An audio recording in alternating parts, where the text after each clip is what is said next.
আল্লাহ তাআলা পবিত্র কালামুল্লাহ শরীফে বলে, ইন্নাল্লাহা আশতারা মিনাল মুমিনিনা আনফুসাহুম ওয়া আমওয়ালাহুম বিআন্না লাহুমুল জান্নাহ। আজকের যে মাহফিল আপনারা এত সুন্দর সুসজ্জিত করে বানাইছেন, এই মাহফিল যদি এই মুহূর্তে কালকে যদি এই মাহফিলের প্যান্ডেল ভাঙতে আসে, কেউ ওই প্যান্ডেলওয়ালা ভাঙনেওয়ালারে কেউ বাধা দেবে না,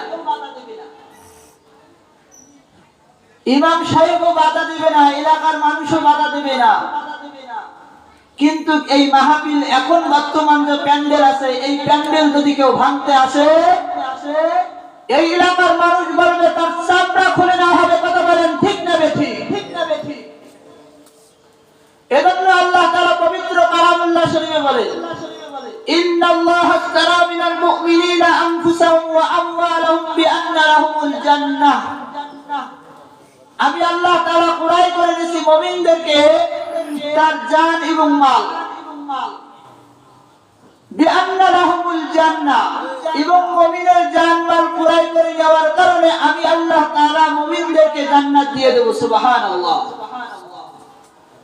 আল্লাহ রাসূল বলে, আদ-দুনিয়া সিজনুল মুমিনি ওয়া জান্নাতুল কাফিরি।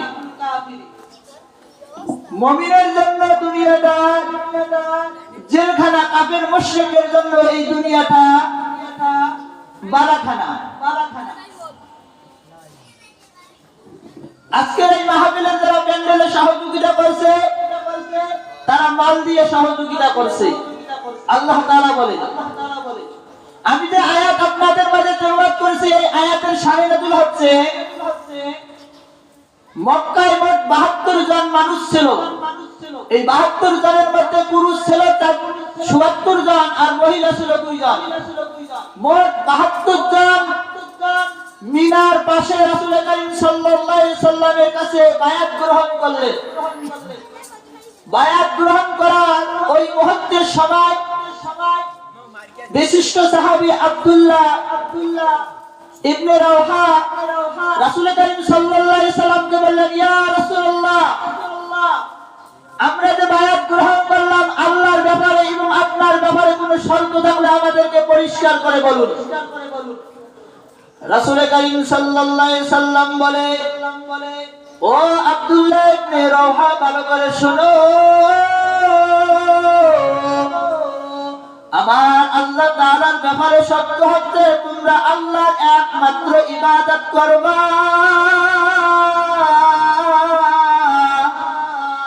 আর তোমরা জমিনে কারো ইবাদত করবা না।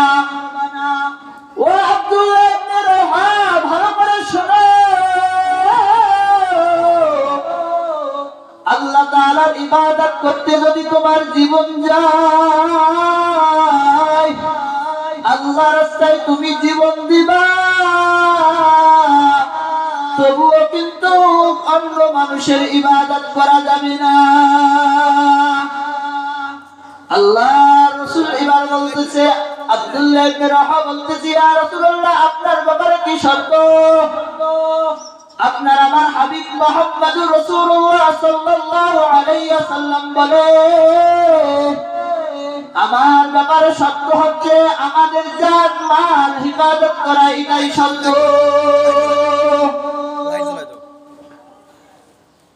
নিজের জান মাল হিফাজত করা, এটাও আল্লাহ তাআলার একটা, এটাও ইসলামের একটা কর্তব্য।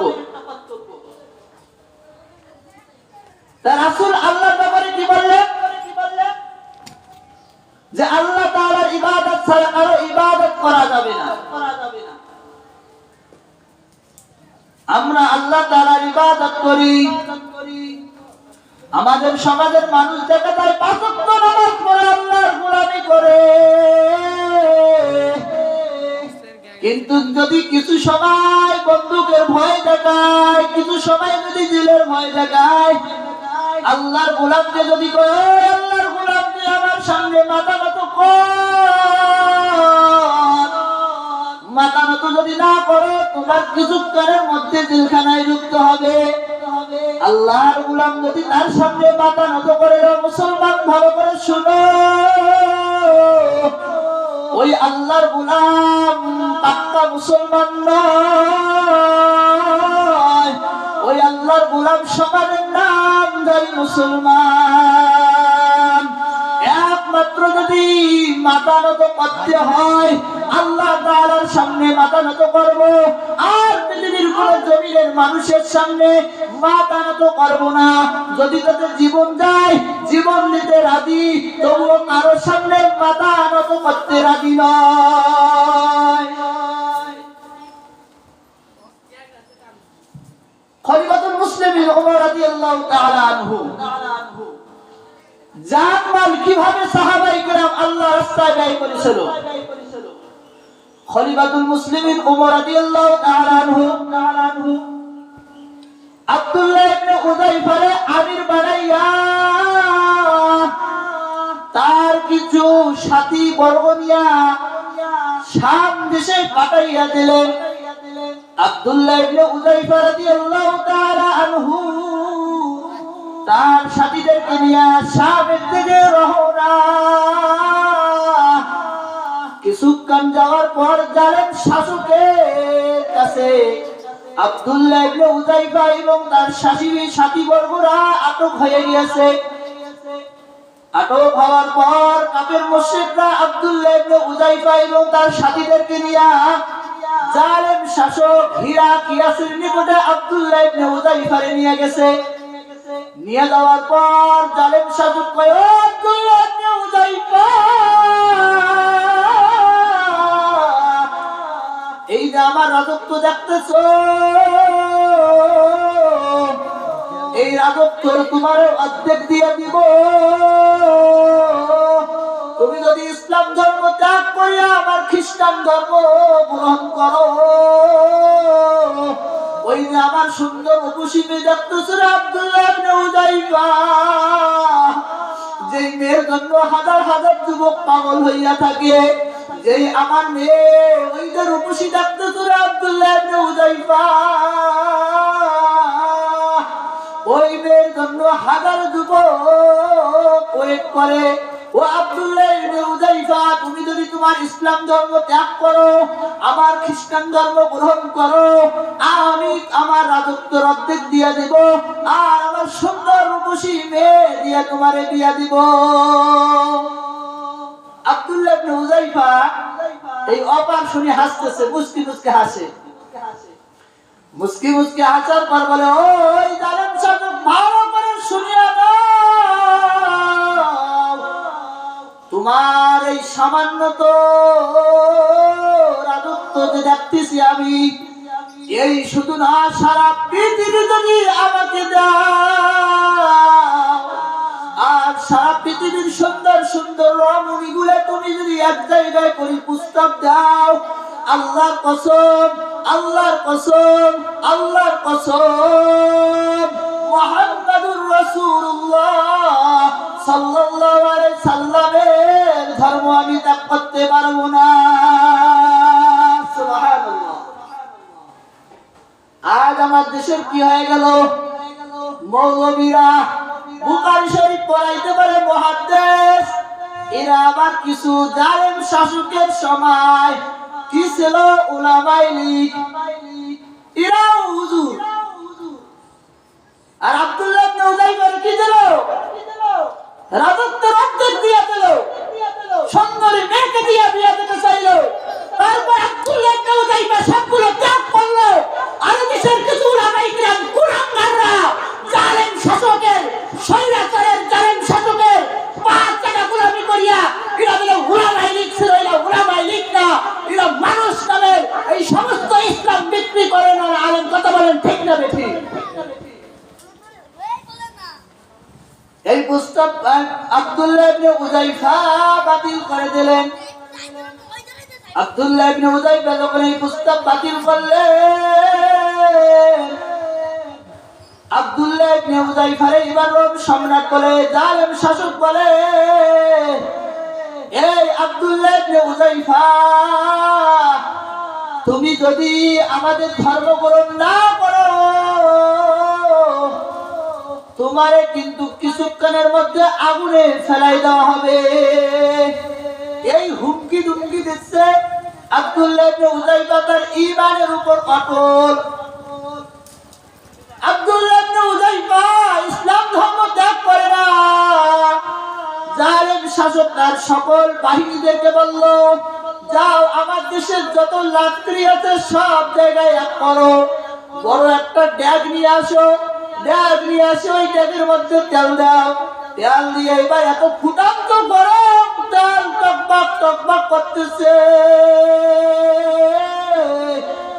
জালেম শাসক কয়, যে জেলখানা থেকে আব্দুল্লাহ ইবনে উযাইফার একটা সাথী ধরে নিয়ে আসো।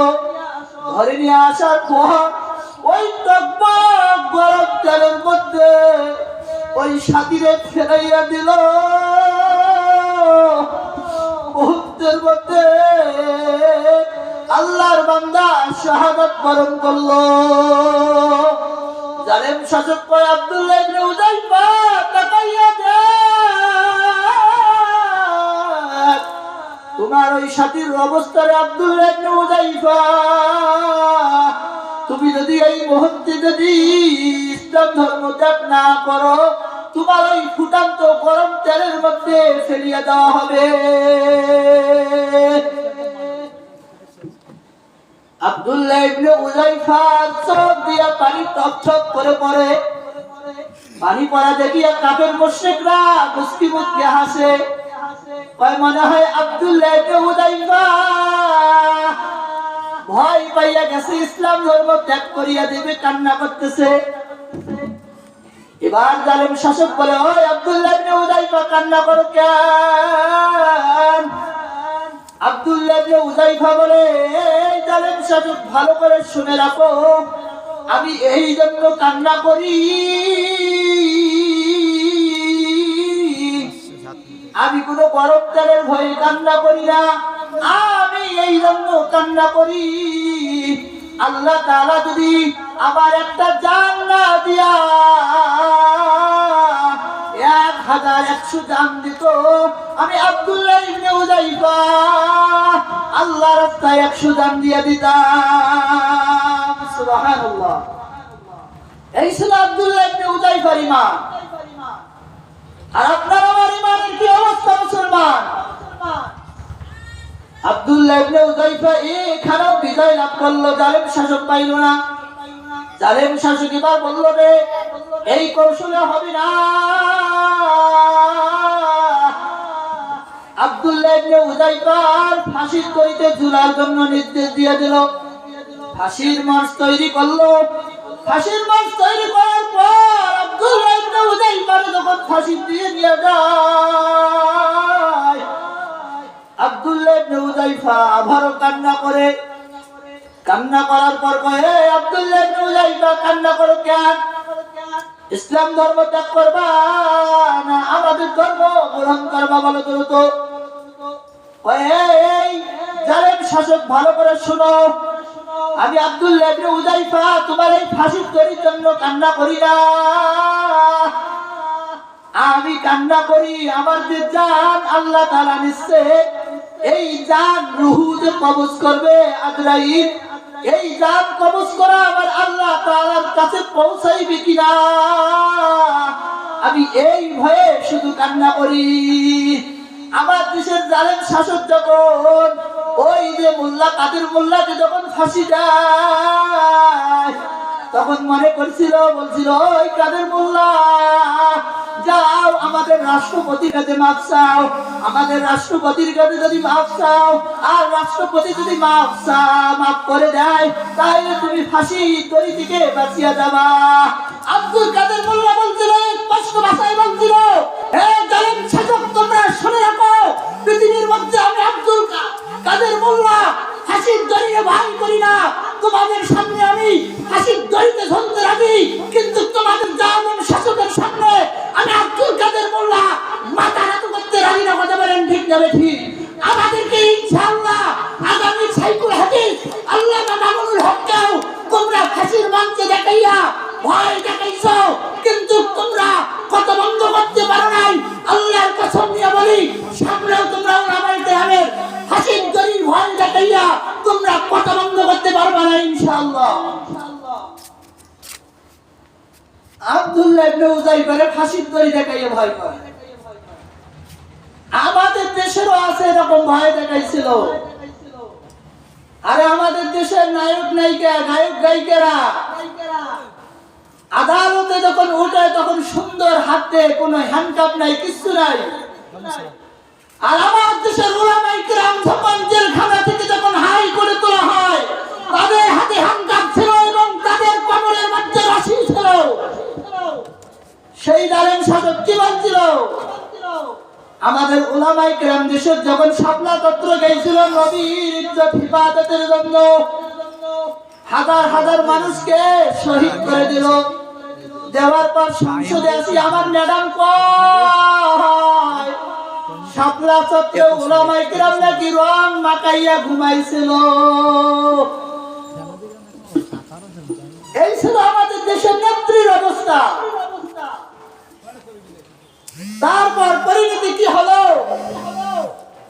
বারবার উলামায়ে কিরাম বলছিল জুলুমকারীর পরিণতি ভালো হয় না, জুলুমকারীর পরিণতি ভালো হয় না। আমরা কি দেখতে পাইলাম?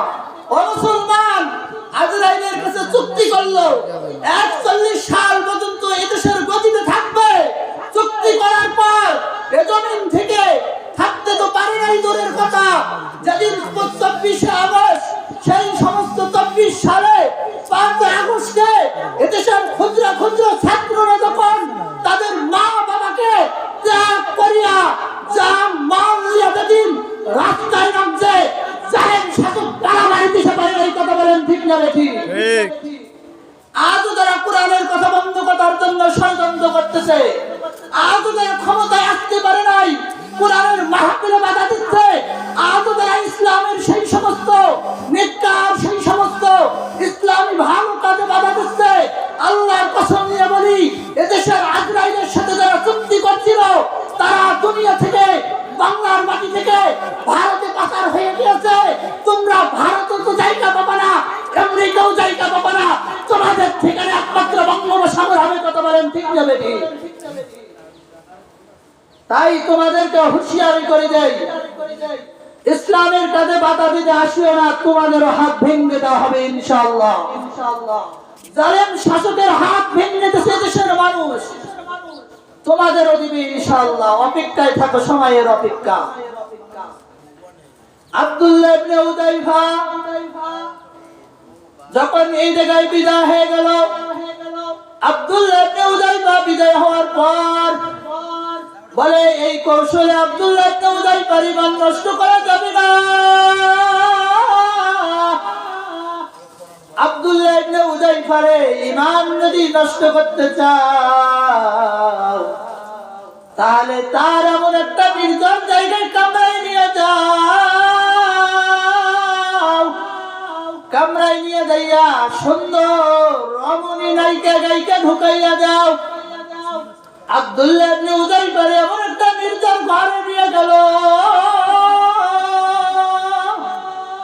ঘরে নিয়ে যাওয়ার পর আব্দুল্লাহ ইবনে হুযায়ফার একটা সুন্দর রমণী মেয়ে দিল। মেয়ে দেওয়ার পর বলতেছে আব্দুল্লাহ ইবনে হুযায়ফার ঈমান নষ্ট করার জন্য মেয়ে ঢুকাই দিল। মেয়ে ঢুকাই দেওয়ার পর তার ঈমান নষ্ট করতে চায়। আমাদের দেশের একটা ছোট্ট বক্তা ছিল রফিকুল ইসলাম মাদানী। এই যুবক দেশের যুবকদের আইডল। যখন জালেম শাসকের বিরুদ্ধে কথা বলছে, তারে গ্রেফতার করিয়া জেলখানায় নিয়ে যাইয়া তারও ঈমান আব্দুল্লাহ ইবনে হুযায়ফার মতন নষ্ট করতে চাইছে। জেলখানায় নিয়ে যাইয়া ওই আল্লাহর গোলামকে উলঙ্গ করিয়া একটা মেয়ে তার পাশে দিয়া ছবি তুলিয়া তার ইজ্জত নষ্ট করতে চাইছিল, তার ঈমান নষ্ট করতে চাইছিল। আমার আল্লাহ তাআলা কয়, ওই ফিরাউন